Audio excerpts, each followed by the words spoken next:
nabiyullaahi maxamed salawaatullaahi wasalaamun calayh oo ah qofka ugu weyn ee taariikhda reer nebi aadan dhan soo maray oo nebigu sallallahu calayhi wasallam ka ansaxay xadiisku leeyahay anaa sayidu walada aadam walaa faqr anaa sayid u ah inta aadan uu dhalay faanna kuma jiro waa hogaamiyihii ambiyada ilaahay subxaanahu wa tacaala oo mar labaad taariikhda bini'aadanka la haayo qiimaynteeda xitaa marka lagu qiimeeyo waxyaalaha dadka bini'aadanka wax ku qiimeeyo oo aan loo eegin rasuul iyo nebinimo haddana la leeyahay acdamu insaan fi taariikh sidaa awgeed taariikhda la haayo qofka bini'aadamka ahaa ee ugu weynaa in muuqaal kooban wax lagaga waramo waa wax baciid ah waana wax durugsan hase yeeshee waxaanu isku dayi doonaa inaan tilmaamo yar kooban ka tilmaamo taariikh nololeedkiisa maadaama marna suurtagal ahayn inaan kaga waramo hal muuqaal waayo nabigeena maxamed naxariis iyo nabadgelyo korkiisa ahaatee waxa uu ahaa rasuul ku guulaystay wixii loo soo diray waxa uu ahaa madaxweyne dowladeed madaxweyne ku guulaystay dowladdii uu madaxda ka ahaa oo muddo yar 50 sano ka yar ay dunida inteeda badan ku qabsatay waxa uu ahaa nabigeena maxamed naxariis iyo nabadgelyo korkiisa ahaatee hogaamiye dagaal mid ah oo ku guulaystay hogaamintiisa dagaaleed waxa uu ahaa nabigeena maxamed naxariis iyo nabadgelyo korkiisa ahaatee qaadi ummad kala saara kala xukuma cadaalad ku kala xukuma mid ku guulaystay nabigeena maxamed naxariis iyo nabadgelyo korkiisa ahaatee waxa uu ahaa imaam iyo weli ilaahay wax aabudo allah subxaanahu wa tacaala cibaadadiisa iyo dadka tusaale ugu ahaa nabigeena maxamed naxariis iyo nabadgelyo korkiisa ahaatee waxa uu ahaa aabe haween xaasas iyo guryo leh oo ku guulaystay maamul guriyeed nebiga salawaatullaahi wasalaamun calayh qayb kasta nolosha ka mid ah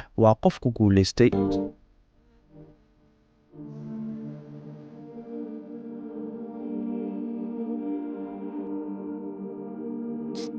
dhalashadii iyo abtiriskii nabigeena maxamed sallallahu calayhi wasallam waa محمد ابن عبد الله ابن عبد المطلب ابن هاشم ابن عبد المناف ابن قسي ابن كلاب ابن مرة ابن كعب ابن لؤي ابن قالب ابن فهر ابن مالك ابن نذر ابن كنانة ابن قزيمة ابن مدركة ابن إلياس ابن مدر ابن نزار ابن معد ابن عدنان نبينا محمد نحريس إن بدقل كركي ساعته هو يدي سواء آمنة بنت وهب ابن عبد مناف ابن زهرة أيضا النبي صلى الله عليه وسلم وبرة بنت عبد العزى ابن عثمان نبينا محمد نحريس إن بدقل كركي ساعته وحو كرشتي مكة مع السنين كوباكنيت سنة كعام الفيل طبعا إلا وذي ربيع الأول كوباكنيت شنبقل إتضواتا ميلادية نبينا محمد نحريس إن بدقل كركي ساعته حاسس كيسا إيو عرورتيسا أمهات المؤمنين وحيك لأهايين خديجة بنت خويلد سودة بنت سمعة عائشة بنت أبو بكر حفصة بنت عمر زينب بنت خزيمة أم سلمة بنت أبي عمية زينب بنت جحشة جويرية بنت حارث أم حبيبة بنت أبي سفيان صفية بنت حيي ميمونة بنت حارث